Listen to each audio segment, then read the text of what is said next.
Halo pemirsa, apa kabar hari ini? Semoga selalu sehat di masa pandemi ini dan selalu bersemangat untuk menjalani aktivitas. Bagi pemirsa yang harus tetap bekerja di luar rumah, jangan lupa menggunakan masker. Hari ini program Berita News Point hadir menjumpai Anda bersama saya Amirah Dinda. Selama 30 menit ke depan, News Point akan menyajikan berita terbaru seputar Universitas Brawijaya dan Malang Raya. Jangan kemana-mana, keep on our channel News Point.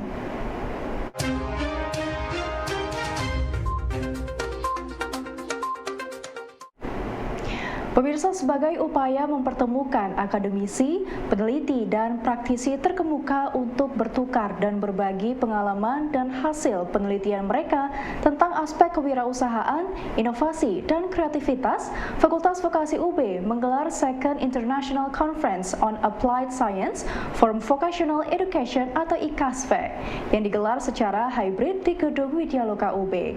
Kegiatan ini bertujuan untuk memberikan wadah antar interdisipliner untuk mempresentasikan dan mendiskusikan inovasi, tren dan isu-isu terbaru serta tantangan praktis yang dihadapi serta mencari solusinya.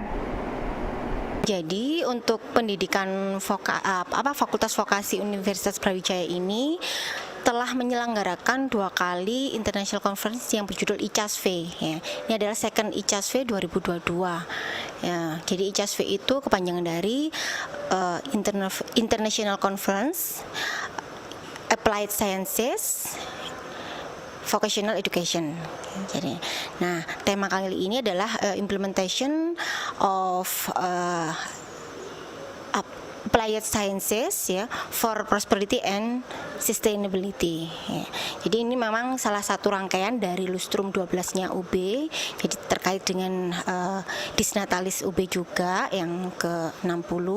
Nah, kami menyelenggarakan seminar internasional ini untuk mewadahi para presenter baik dari dalam negeri maupun luar negeri yang memang concern terhadap bidang applied sciences ya, jadi ilmu terapan. Jadi tidak menutup kemungkinan juga beberapa lintas disiplin ilmu ya, multidisiplin ilmu dari berbagai jenis ilmu yang ada baik di Universitas Brawijaya maupun di luar negeri, universitas di luar negeri seperti itu. Kali ini kami mengundang 5 invited speakers dari Malaysia, Jepang, Filipina, terus dari Pakistan dan juga dari Indonesia sendiri. Sedangkan untuk partisipannya diikuti dari 11 negara ya. Ada Indonesia, Jepang, Malaysia, Pakistan, Filipina, Bangladesh, Sri Lanka, Ghana, Afrika Selatan, terus ada Ethiopia.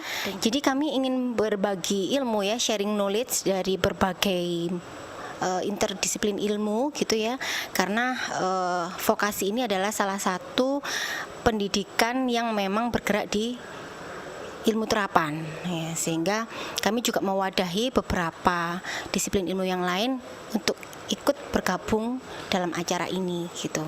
Jadi kita sama-sama tukar informasi dan juga bersama-sama kita sharing knowledge seperti itu, pengetahuan. Tim Greenie Maternity berhasil mendapatkan perunggu dalam ajang kompetisi Pekan Ilmiah Mahasiswa Nasional atau PIMNAS ke-35 yang dilaksanakan di UMM Malang.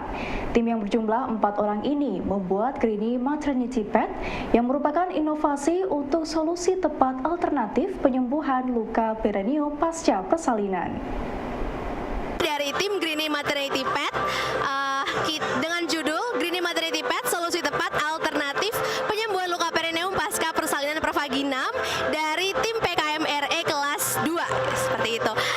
Perasaannya ikut PIMNAS dan bisa memenangkan perunggu sungguh luar biasa buat tim kami, karena kami benar-benar tidak menyangka akan sampai ke titik saat ini, karena jujur penelitian ini tuh lumayan berat.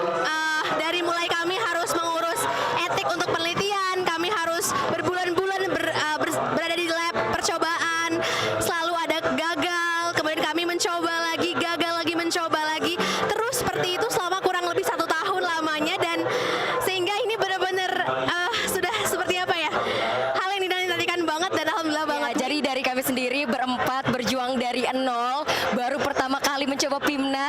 alhamdulillah untuk sekarang kita mendapatkan juara 3 ya, perunggu, dan ini sangat luar biasa sekali pencapaiannya yang sangat tidak menyangka sekali, tapi kami yakin karena kami sudah berjuang dengan sangat luar biasa, insya Allah hasilnya pun tidak akan membohongi sesuai dengan izin Allah Subhanahu wa Ta'ala.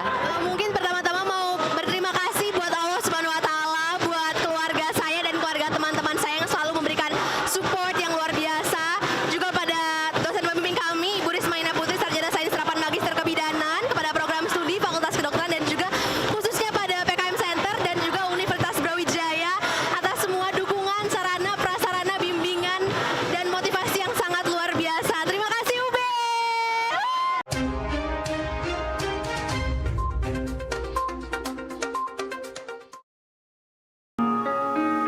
Ya, mana yang kau pilih? Memberi perhatian atau berusaha tak peduli? Dan mana yang lebih melelahkan, berjuang atau melupakanmu kini? Tak lelahkah kau berpura-pura untuk mendapatkan perhatianku? Aku tak peduli, ku tak tahan lagi. Ku sudah tak punya waktu untukmu lagi. Is anybody real here? Is anybody real here? Aku tak peduli.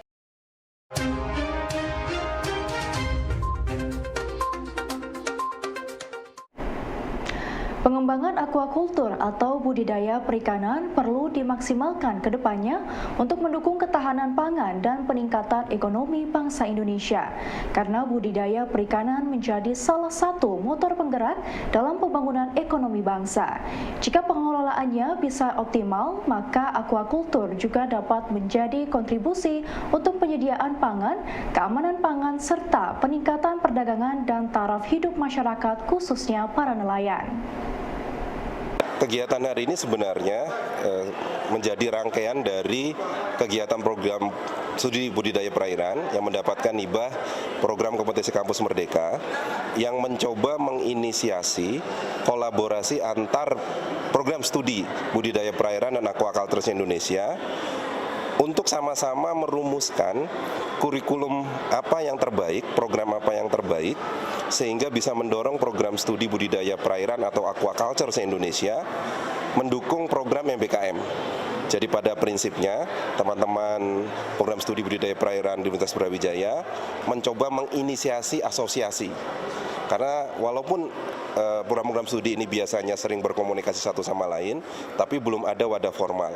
Nah, wadah formal itu coba inisiasi dalam Karya atau workshop ini. Dari perguruan tinggi dan sekolah tinggi yang memiliki program studi budidaya atau aquaculture se-Indonesia.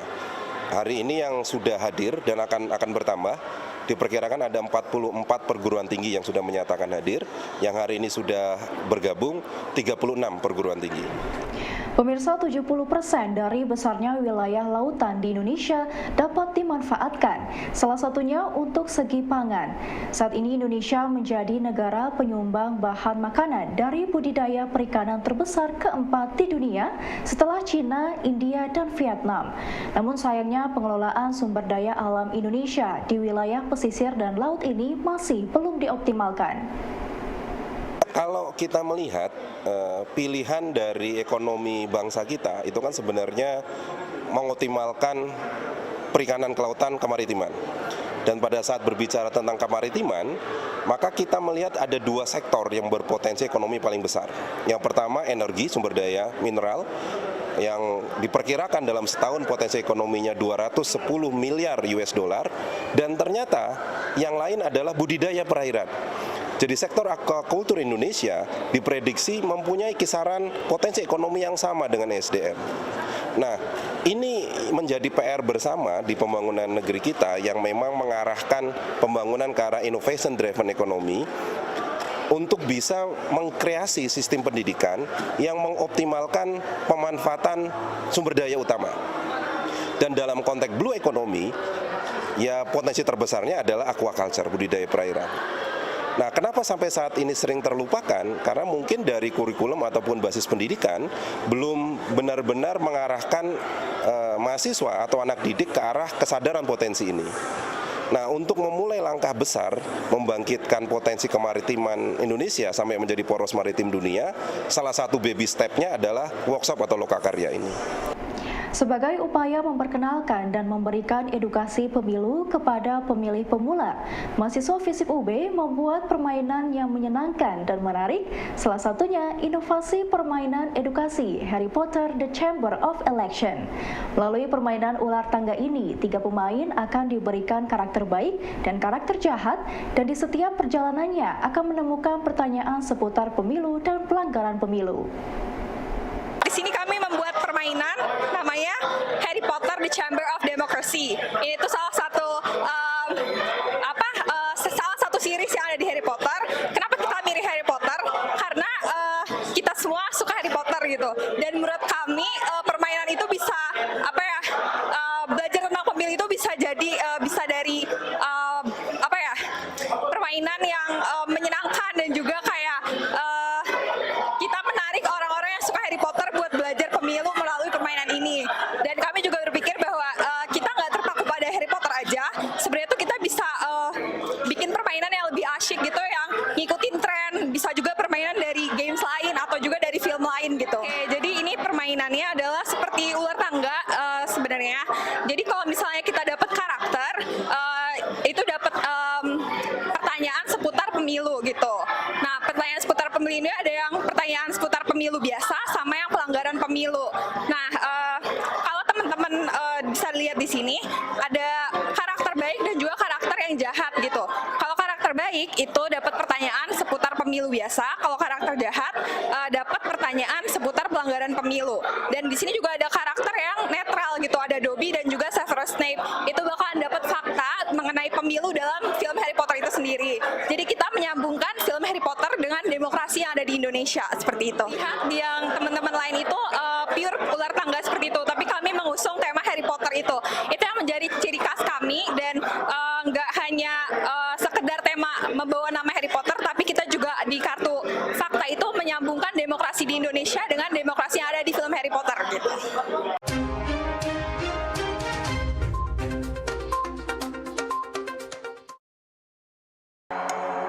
I'm out the door, it's a brand new day.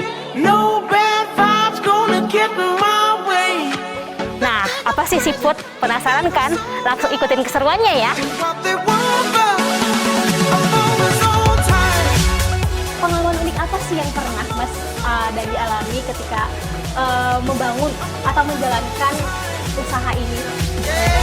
I'm always on time.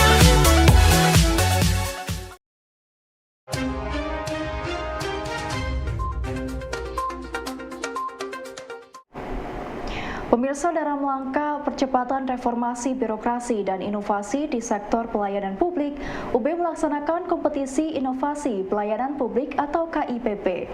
Kegiatan ini bertujuan agar setiap unit dapat mengimplementasikan nilai-nilai transformasi di dalam menuju pembangunan berkelanjutan yang selaras dengan inovasi pelayanan publik.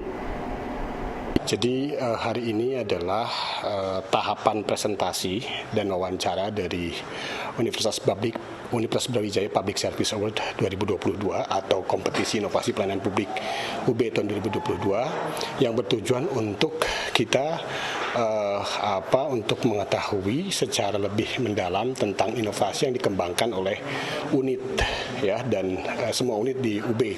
Nah, hari ini ada sekitar 8 presenter yang lolos pada tahap presentasi dan wawancara ini, di mana nanti masing-masing unit akan mempresentasikan dan diwawancarai mengenai inovasinya. Adapun yang dinilai adalah terutama dari sisi inovasi dan implementasi. Jadi inovasi ini minimal berjalan sudah 6 bulan dan juga memang di sini ada nilai kebaruan, nilai manfaat, ada daya ungkit untuk perubahan pelayanan di UB. Jadi itu targetnya. Terus kemudian tahap selanjutnya adalah setelah ini adalah akan ada yang namanya verifikasi lapangan yang insya Allah akan dilakukan pada hari Senin. Kita mendatangi untuk melihat berjalannya inovasi ini. Penyelenggaraan KIPP menjadi salah satu upaya pemerintah untuk membiasakan budaya praktik terbaik bagi penyelenggara pelayanan publik. Ajang ini juga menggaungkan gerakan One Agency, One Innovation yang mewajibkan tiap instansi pemerintah untuk melahirkan satu inovasi setiap tahunnya. Dengan begitu, pemerintah terus berbenah untuk melakukan praktik terbaik dalam memberikan pelayanan prima kepada masyarakat. Ya, betul. Jadi tim reformasi birokrasi Universitas Brawijaya akan mendorong ini. Siapapun yang juara, ini bukan hanya untuk di konteks UB, agar ini punya efek leveraging effect yang lebih luas, maka akan dibawa ke level kompetisi yang lebih tinggi di tingkat Kementerian Pendidikan dan Kebudayaan dan di tingkat nasional di Kementerian Pan-RB. Seperti halnya inovasi Pusat Studi Layanan Disabilitas atau inovasi Kami Setara pernah lolos top 99 kompetisi inovasi pelayanan publik tahun 2021. Jadi ini pun juga nanti targetnya seperti itu. Jadi UB bukan hanya inovasi itu bukan untuk dirinya sendiri, tetapi juga bisa memberikan manfaat untuk di tempat lain begitu, bisa direplikasi di tempat lain begitu. Berbagai kalangan mulai memperbincangkan konsep kewirausahaan sosial sebagai solusi inovatif dalam menyelesaikan permasalahan sosial. Di Indonesia sendiri, pemerintah telah banyak menghabiskan sumber daya untuk menangani masalah sosial dan bekerja sama dengan berbagai negara Asia di seluruh dunia. Tetapi ternyata hal ini tidaklah cukup, oleh karena itu dibutuhkan individu-individu yang dapat melihat peluang dan mengeluarkan ide-ide inovatif untuk menyelesaikan permasalahan sosial. Kegiatan eksebisi ini adalah bagian dari kegiatan perkuliahan mata kuliah kewirausahaan politik. Jadi kewirausahaan politik adalah salah satu mata kuliah keahlian di program studi ilmu politik FISIP UB yang bukan saja memberikan dasar-dasar pengetahuan, pemahaman tentang kewirausahaan politik itu apa secara akademis maupun teoretis, tetapi juga bagaimana mempraktekkan mendesain kewirausahaan politik. Mungkin selama ini kita terlalu fokus bahwa kewirausahaan itu adalah selalu dalam konteks ekonomi, melihat kewirausahaan dalam konteks bisnis. Sebenarnya kewirausahaan di FISIP, sebagaimana visi dari visi Universitas Brawijaya, salah satunya menyebut tentang kewirausahaan sosial politik yang diwujudkan dengan satu prinsip, yaitu melakukan pembaruan di masyarakat. Nah, untuk melakukan pembaruan di masyarakat, maka mahasiswa harus punya skill di dalam bagaimana mendesain perubahan, bagaimana mendesain pembaruan di masyarakat. Ya pemirsa, informasi tadi sekaligus menutup perjumpaan kita hari ini. Jangan lupa saksikan News Point setiap hari pukul 19.30 waktu Indonesia Barat hanya di UB TV, Televisi Pendidikan Universitas Brawijaya. Saya Amirah Dinda dan seluruh kru yang bertugas pamit undur diri. Tetap patuhi protokol kesehatan, wajib menggunakan masker. Terima kasih dan selamat beraktivitas.